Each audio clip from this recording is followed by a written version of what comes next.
অনুব্রত মন্ডল টন্ডল কেউ নয়। যত রেপিস্ট, যত খুনি, যত জঙ্গি, যত জিহাদি, যত রোহিঙ্গা অনুপ্রবেশকারী, যত চোর টেন্টেড, সকলের একমাত্র প্রোটেক্টর, আর্কিটেক্টর এবং ছাতা তার নাম হলো মমতা ব্যানার্জি।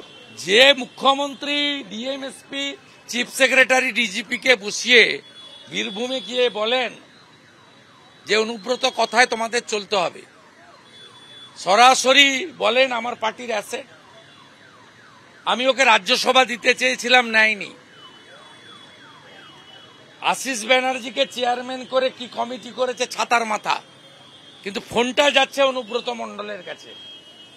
স্বাভাবিকভাবে পুলিশ মন্ত্রীর মাথায় হাত, আশীর্বাদ আছে, তার পরামর্শই অনুব্রত ওখানে গেছে।